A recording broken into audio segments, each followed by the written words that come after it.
windows of the east wing gleamed under Laurent's careful hand, each pane catching the morning light like polished mirrors.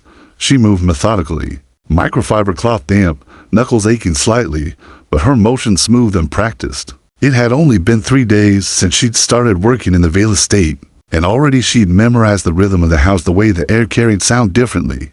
In the marble halls, the way silence hung like expensive perfume, her ID badge clipped to her collar read temporary staff, Laurent. That word temporary held weight. It meant don't speak unless spoken to, don't wander, and above all, do not step foot onto the 5th floor. Everyone knew that rule. The 5th floor was not merely off limits, it was sacred, or cursed, depending on who whispered about it in the servant hall. It was where the child lived, Asher Vale, Grayson's son. The boy no one spoke about unless something was broken, or screamed. The first time Maya heard the cry, it didn't sound human. It was sharp, cyclical, rising and falling in a pattern that crawled under her skin and stayed there. She froze, hand mid-wipe on the glass, heart hammering. Another scream, higher, faster, panicked, and then stillness again. Her body remembered before her mind did. The sound wasn't unfamiliar. It had the same cadence as her little brother had once made Gerard. 11 years old, overstimulated in a crowded grocery store, rocking under the checkout lane, palms clapping against his ears. That memory clutched Maya's spine with a grip that wouldn't let go. Downstairs, someone barked the name she couldn't tell whose, and then the butler's voice. Urgent. Stay clear of the upper level. But she was already moving. Maya moved on instinct now. Her footsteps soundless on the grand staircase as she climbed past the 4th floor and approached the forbidden landing. The walls were darker here. Older portraits stared at her from ornate frames, and the smell of lavender air mist mingled with something heavier, dust, neglect, isolation. The cry started again, piercing through the air like they'd been waiting for her. She followed the sound to a door cracked open just enough for flickering blue light to escape sensor. Why projection? The room pulsed in digital galaxies, stars swirling across the ceiling, and there, in the middle of the room, was a child, curled on the floor, knees pulled in tight, head hitting the bookshelf again and again in a controlled, terrible rhythm. Maya didn't speak, didn't move closer. She just lowered herself slowly to the floor a few feet away, folding into a cross-legged seat with practiced care. Her hands remained visible, palms open, no threat. I'm just sitting here, she whispered, though the boy wouldn't hear it. Not gonna touch you. He didn't stop rocking, but something shifted in the tempo. A pause. A beat held just a little, the long da, and so Maya lifted one hand and made the sign her grandmother had taught her years ago. When words didn't work for Gerard, safe. Fingers brushed against her chest in one simple arc. The boy's rocking slowed. Again, his eyes, glassy and unfocused, flicked toward her, not quite seeing, but noticing. Maya didn't dare breathe a hard dot. She began to hum low, gentle, the melody from an old gospel lullaby her grandmother used to sing during thunder. Not cheerful, but anchoring. Then came the crash of the door behind her. What the hell is going on in here? Grayson Vale's voice shattered the silence. It was sharp, cold like glass breaking inside a cave. Maya stood quickly, startled. Her body moved before her voice could. I'm sorry, sir. He was crying, and I didn't ask what you heard. I asked who let you in this room. No one. He sounded like he was in danger. I didn't. You don't go in. He snapped. You don't insert yourself. Step away from my son. Now. Maya obeyed. Slowly, carefully, she stepped back toward the bookshelf wall, never turning her back on the boy. Grayson moved forward and bent to lift the child. And that's when the screaming started again. Asher exploded in a frenzy, kicking, thrashing, arms flailing with desperate fury. His voice tore through the air. In pure panic, the same rhythm, now louder, chaotic. Why is he? What is he? Grayson tried to restrain him, confusion flashing across his usually unreadable face. May I? Maya asked softly. He didn't respond, just froze. So she moved forward again. Slowly, she knelt beside the boy and whispered nothing. Just let him see her again. And as if by muscle memory, Asher twisted toward her, then collapsed into her arms. All at once, the screaming stopped. He gripped her sleeve like a lifeline, buried his face in her shoulder. His whole body trembled. Then, when still, Grayson stood, stunned, as if someone had hit mute on a world he no longer controlled. Maya held the child like she'd been doing it her entire life. Quiet, present, grounded. And Grayson, Tech tycoon, world-class problem solver, the man who could control markets with a press release said nothing. Because for the first time in 2 years, his son didn't scream when someone stayed. He looked at Maya Dot and without a word, he stepped back, opened the door, and barked to the rest of the staff, clear the wing. Then he shut the door and left her there with his son in her arms, and his whole world suddenly tilting. Grayson Vale didn't sleep that night. Not really. He paced the length of his private study long after the house had gone quiet, the dim glow of the fireplace casting restless shadows across polished oak and unspoken regrets. His drink sat untouched. On the desk, on the wall behind him, a framed photo of his late wife, Elise, looked down smiling. Timeless, condemning what the hell just happened. He thought, over and over. He had seen his son who hadn't let a single soul touch him in 2 years curl into the arms of a stranger like it was the only place he'd ever known peace. That woman, the maid. What was her name? Maya.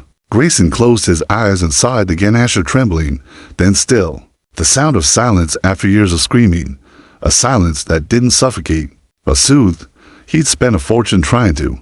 By that moment, he'd hired behaviorists, specialists, child psychologists, even flown in a sensory therapist from Zurich, but none of them had held his son without flinching. None of them had been held back, and now, a woman with calloused hands and borrowed clothes had walked into his world and undone every theory, every structure, every plan he had stacked like armor against his grief.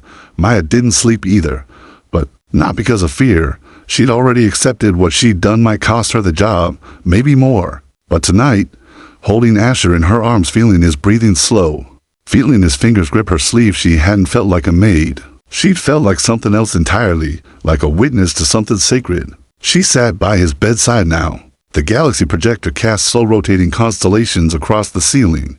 He was asleep, his face turned toward her, his hand still held a corner of her hoodie like he couldn't let go even in dreams. Maya stared at the child and whispered without sound, "You remind me of him, you know, Gerard." Same eyes, same storms behind them. A floorboard creaked outside.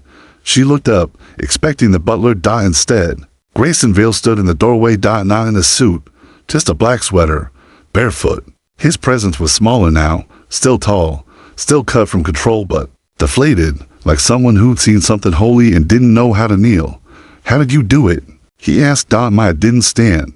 She didn't speak right away. She just looked at him for a long moment and said, "I didn't do anything. You must have." "I listened." Grayson entered the room slowly, eyes locked on his son. He looked like he was studying a ghost. "No one's been able to touch him since Elise died," he murmured. "Not even me." Maya nodded, gently adjusting Asher's blanket. "That's because they all tried to make him respond. Kids like Asher, you don't reach them by demanding a reaction. You just show up. You stay." "I did stay," Grayson said, more sharply than intended. "I've been here. I rebuilt my entire schedule around him. I read every book. I hired the best." Maya looked up, not unkind, but direct. "You were present. That's not the same as being with him." The words hit harder than any boardroom takedown ever had. Grayson exhaled, rubbed a hand through his hair. "I thought I was doing the right thing. I really did." "I know," she said. "But sometimes grief makes us build walls when what our kids need is a door." A silence stretched between them. Not tense, just heavy with truths neither had said aloud into long. Then Grayson asked, more softly, "Can you stay tomorrow?" She blinked. "Sir." "Grayson." She swallowed. "Grayson, I don't want to overstep. I'm still not staff." He interrupted, eyes holding hers. "Not anymore. He needs you. I need you." Maya stood slowly, unsure of what she was stepping into. "Then you should know," she said carefully. "I'm not a therapist. I don't have letters behind my name. I'm a temp worker. I dropped out of college to take care of my brother. I make enough to cover my grandmother's medicine and barely keep rent steady." Grayson's expression didn't change. "I know who you are," he said. That stunned her. He nodded once toward Asher, and so does he. By morning, the entire staff had heard the rumors. The 5th floor had been breached. The boy hadn't screamed. The maid hadn't been fired. Whispers clung to the hallways. And then came the unexpected shift. Grayson Vale sent out a formal memo. Effective immediately, Maya Laurent is to be granted full access to the 5th floor. She will report directly to me, People whispered again, but this time, the tone had changed. 3 days later, Maya moved into the estate. Not as staff. As someone trusted. Grayson had cleared out a private guest room beside Asher's, furnished it with soft lighting and a reading chair. When Maya entered, she found a note on the desk in neat handwriting. For the nights that stormed loudly, thank you for staying. GVBUT. Just as peace began to bloom inside the house, a storm was gathering outside. Someone had taken notice. Someone who didn't like that the maid was now more than staff. And they were ready to remind Grayson Vale that not all powerful men could escape scandal, especially when the headlines started to ask, who is the black woman changing the Vale estate, and why is she still there? The wolves were circling, but for the first time in a long time, Maya wasn't running. She was staying, and so was the boy. The following week felt like something had cracked open in the Vale mansion, not broken, but revealed. Light moved differently through the windows now. Laughter, faint and fragile, had been heard from the 5th floor, twice. One was a squeak from Asher's mouth when Maya made a sock puppet sneeze, the other, a low, startled chuckle from Grayson Vale himself when she offered him burnt toast and called it gourmet tech food. Neither sound had graced these walls in 2 years, but joy, it turned out, made some people uneasy. And joy in the hands of a black woman with no pedigree and no permission made the wrong people furious. The first blow came quietly, a photo blurry, but unmistakable, circulated on a private tech gossip forum. Maya and Grayson in the back garden, Asher between them, Maya laughing as the boy pressed a flower into her hand. The headline beneath it wasn't just sharp, it was surgical. The Maid, the heir, and the empire. What's happening inside the Vale house? Within hours, investors were calling. Grayson's personal assistant, Tren, always stiff-backed and expressionless, delivered the news with a tone somewhere between warning and accusation. There's concern, she said, placing the tablet on his desk. About the optics. Optics? Of what? Grayson asked, jaw tight. Wren tilted her head slightly. Of your proximity to her. He didn't flinch, but something colder entered his voice. Say her name. Wren hesitated. Maya Laurent. Grayson stared her down. Maya, save my son. She's still a maid. No, he said flatly. She's not. That evening, he deleted his private social accounts. The next morning, Maya found a word spray painted on her car window in the staff lot. Climber trash. She stared at the red letters, not angry, not even surprised, just tired. When Grayson saw it, he looked at the paint like it was blood. Who did this? Maya shrugged. Someone who's scared I might stay. He turned to Wren. Fire every temp and external contractor on the security roster. Today. Wren blinked. That could compromise, I said today. He turned back to Maya. You're moving into the main house. Grayson, no. More staff quarters. You stay close, but proximity has a cost. One night, Grayson received a legal letter slid under his study door. Anonymous. We know your maid's past. You think silence heals. Wait until hers comes screaming. Attached, a single sheet of paper, a juvenile record, expunged, years ago, a shoplifting charge, a toothbrush, baby formula. Maya was 17. Grayson sat alone, staring at it until the fire burned out. Then he walked to her room. She opened the door, saw the letter in his hand, and sighed. They found it. He nodded. I stole from my brother, she said. We had a week left of food stamps, and he needed formula. I know, he said quietly. Her brows furrowed. You're not surprised. Grayson held up the paper and tore it slowly, letting the pieces fall to the floor. They want me to question who you are, he said. But I already know. And just like that, the storm outside the mansion found no traction inside. But the world wasn't done. At a shareholder dinner the next evening, Grayson arrived alone. Maya had offered to stay with Asher. They're going to stare, she said. Let them wonder. By the time dessert was served, the whispers weren't even hushed anymore. She has no degree, no credentials. She lives in his house now. He's grooming her for PR. Maybe even something more. The boy, still broken. Grayson sat through it all in silence until someone, half drunk on imported wine, made a mistake. She's just a maid playing house with your heir, said a CFO from a rival firm. You'll regret it when your board decides your heart's not as profitable as your data streams. Grayson stood. The room quieted. He leaned in, voice calm and lethal. You think I'm afraid of what you say about her, about my son? A pause. She heard him laugh. None of your money ever did. He walked out. 2 nights later, the real strike came. Maya was helping Asher into bed when the front gate intercom buzzed. Preston, the estate's night staff manager, answered, "Child Protective Services." The voice on the other end said, "We're here to follow up on an anonymous report." Preston turned white. "What report?" "Concerns of unlicensed caregiving, neglect, and emotional endangerment." By the time Grayson reached the foyer, the agents were already stepping into his home. "You need a warrant," he said, voice cold as steel. "This is a wellness check." Maya appeared on the stairs, Asher clutching her hand. His eyes were wide. He knew these uniforms. He remembered hospitals, lights, needles. Grayson moved between them. "No one touches my son." "Mr. Vale," one agent said gently, "we're not here to remove him, just to ensure he's safe. He's safer now than he's ever been." Maya descended the stairs slowly, keeping her body between Asher and the strangers. Her voice was calm, but her hands trembled. "You're scaring him," she said. "He doesn't understand, but he remembers what fear feels like." The lead agent looked at her. "Are you his mother?"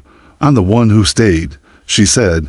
The room fell silent. After a tense 20 minutes of quiet observation and whispered phone calls, the agents left. No violations, no concerns, but a note was left behind.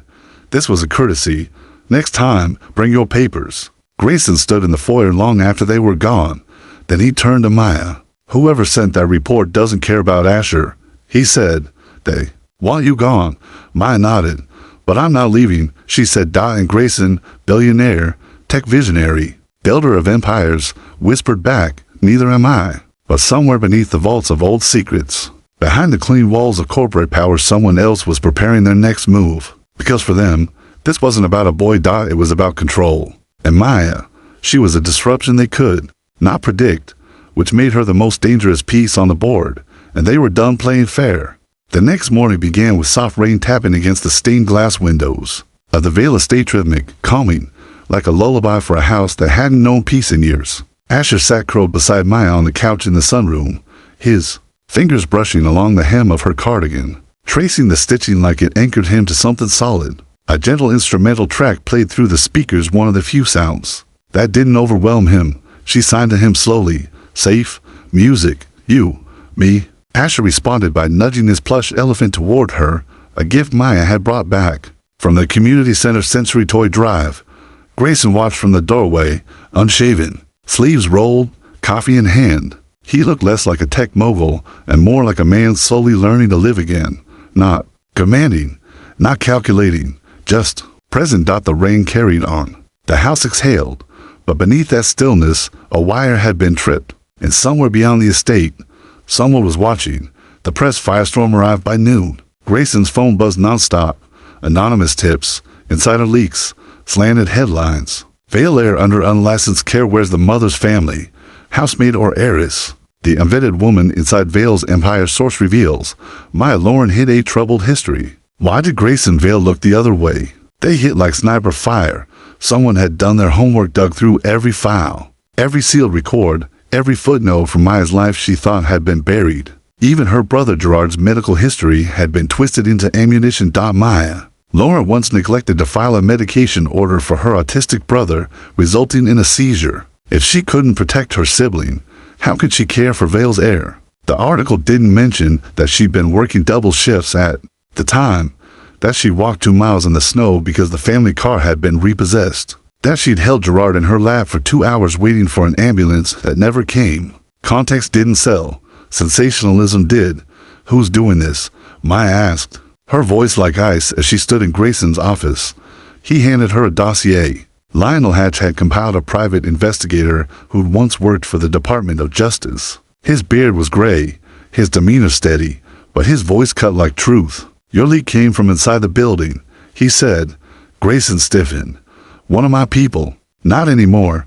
We traced the metadata to a security credential left active months after the user was terminated. Sylvia Warner. Maya blinked. That name sounds familiar. She used to be your assistant. Grayson growled. She's engaged now, Lionel added. To Greg Sinclair. Maya's heart dropped. Sinclair, COO of Lark Technologies, Grayson's fiercest competitor. and the company currently suing Vail Industries over a multi-billion-dollar acquisition. They're not just trying to destroy your reputation, Lionel said.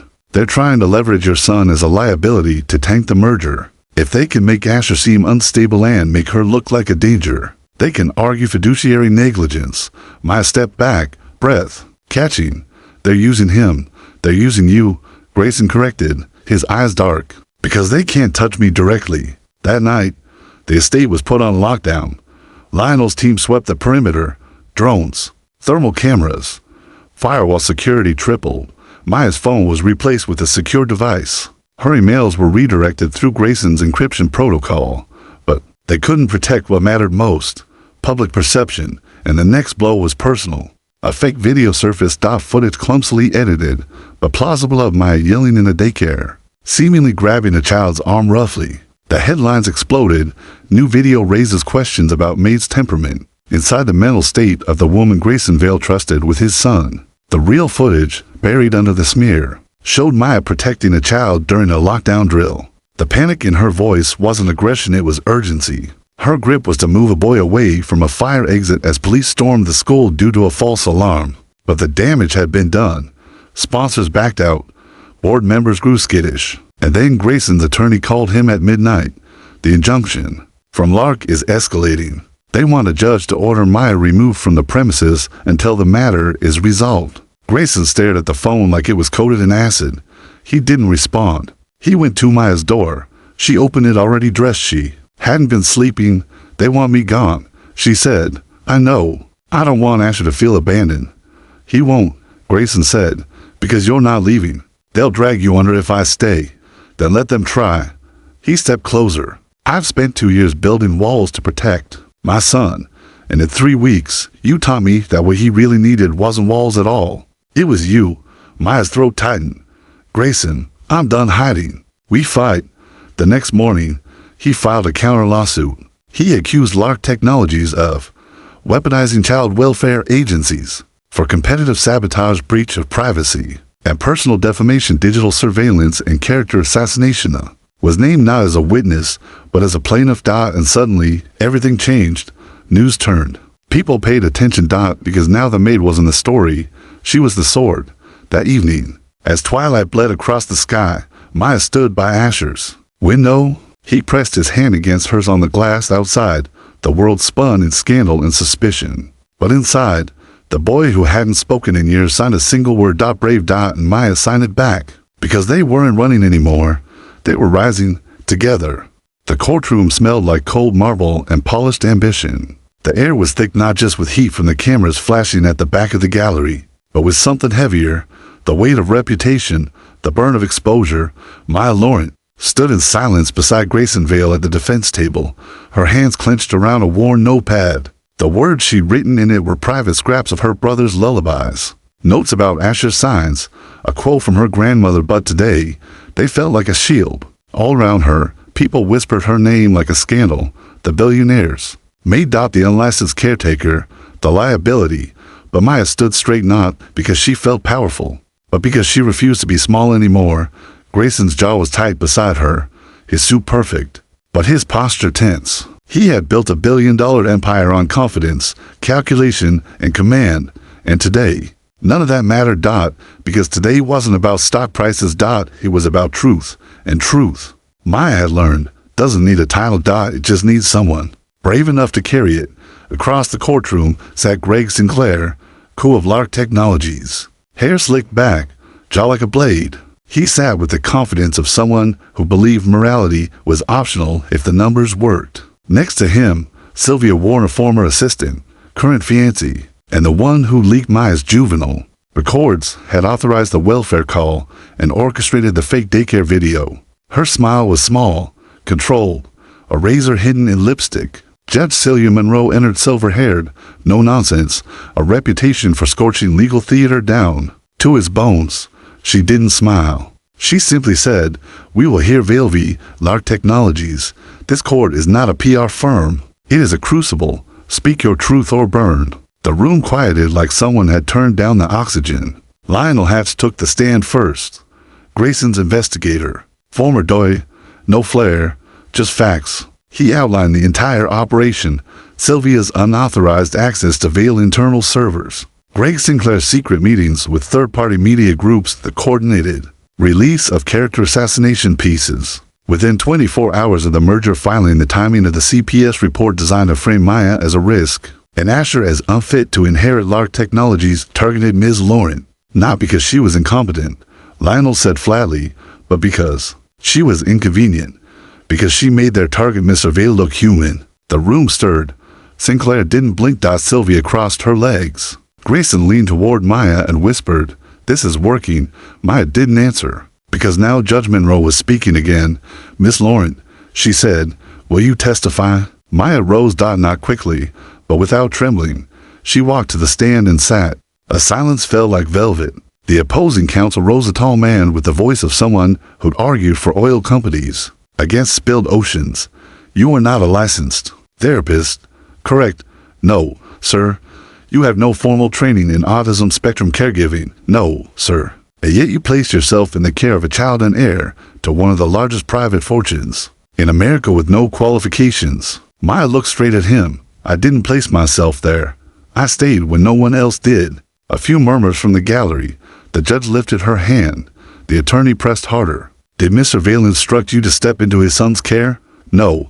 "Then, what gave you the right?" Now Maya's voice was quieter, but somehow stronger. "What gave me the right was a child curled on the floor, screaming in pain, and nobody came." The room froze. Maya went on. "I heard the sound of someone forgotten, and I remembered it, because I lived it. My brother used to scream like that, and people walked away." She swallowed. "But I didn't. Not then. Not now. Isn't it true?"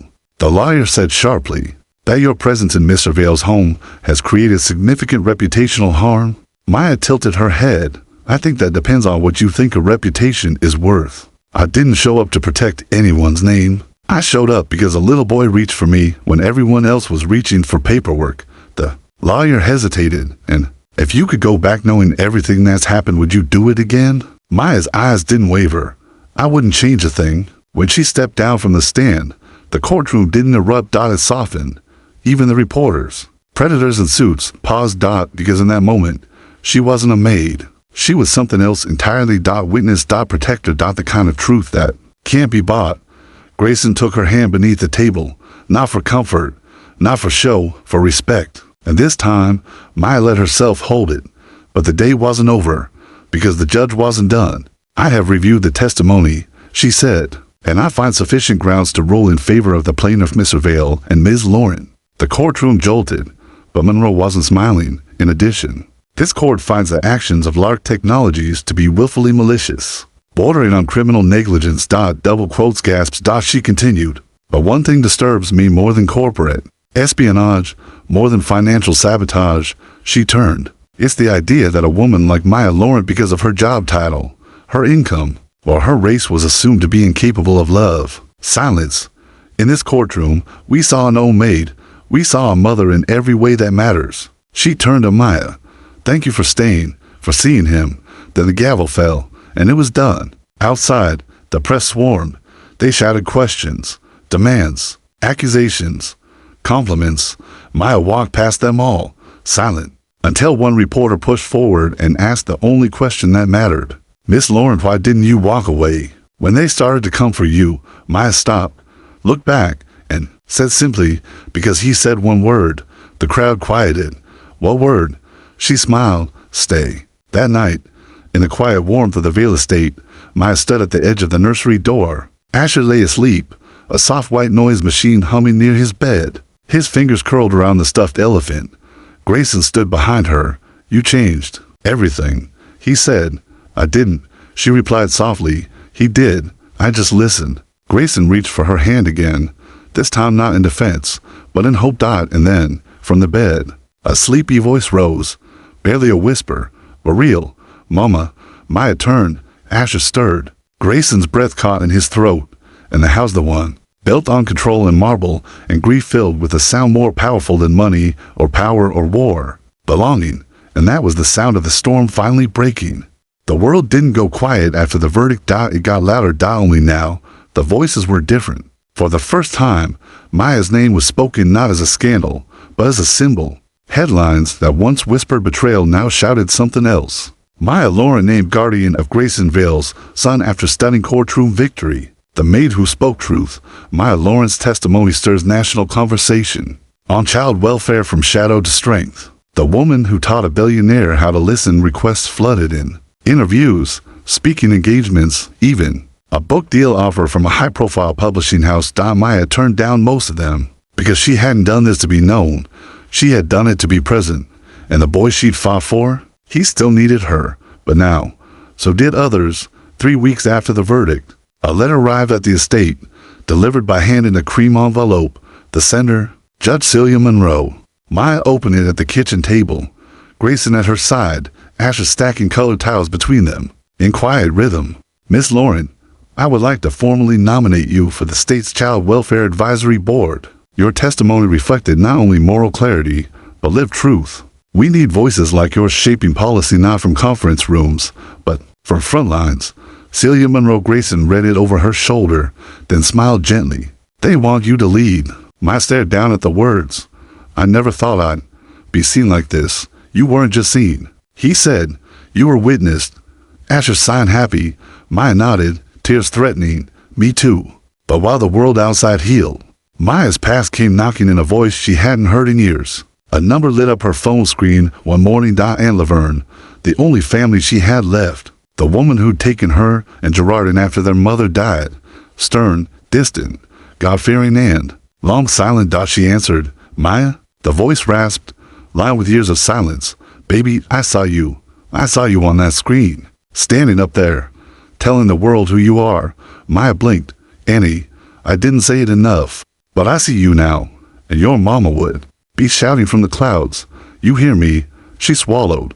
I hear you. A week later, Maya returned to the community center she'd once volunteered at, the one with the cracked tile floors and underfunded classrooms. She brought Asher with her and Grayson, not as benefactors, as witnesses. The children that didn't care that Grayson Vale was a billionaire. They cared that Maya knelt on their level, signing safe, love, you until their fingers stumbled over the shapes and made something beautiful out of silence. Grayson stood in the back, watching her from behind a pane of glass. She doesn't teach, he whispered to the program director. She restores. That night, in the garden, under the magnolia tree Maya had once sat under in exhaustion and doubt, Grayson gave her a small wrapped box. She hesitated, opened it. Inside was a gold locket. On one side, a photo of Asher, smiling real, pure, unguarded. On the other, a pressed camellia flower. Her voice trembled. This is, you gave my son his voice, Grayson said. You gave me one too. I wanted to give you something that lasts. She looked up at him. Why me? Because you didn't ask to belong, he said. You showed up like you already did. She stepped closer. He didn't reach for her. He waited. Always waiting. And Maya, after a life of being the one who stayed while others left, chose to lean in. Their foreheads touched. Their silence was whole. 1 year later, Maya stood behind a podium at the National Child Advocacy Summit. Cameras everywhere, politicians watching, advocates holding their breath. She wore a soft gray dress, her curls pinned high. A pin on her lapel read, Stay. I wasn't trained to be a voice for anyone, she said. I cleaned floors. I changed sheets. I learned love through presence, not credentials. She paused. But I saw something no one else did. A boy whose silence wasn't broken. It was beautiful. It just needed translation, applause, slow. Rising, she smiled gently. And for anyone out there who's ever been told they're too small to change something big, remember this: justice isn't always loud. Sometimes it's just a hand held in the dark. Later that night, Maya tucked Asher into bed. He was bigger now, taller, but his fingers still curled toward her before sleep. Love, he signed. Always, she signed back. And then from the hallway, Grayson's voice, You coming? She kissed Asher's forehead, then rose and followed the man who'd once built walls out of pain and now walked beside her in light. As they stepped into the warm evening, the house behind them glowed not with wealth, but with something rarer. Peace. Purpose. Belonging. On Grayson's office desk, beneath a framed photo of the three of them, sat a small plaque.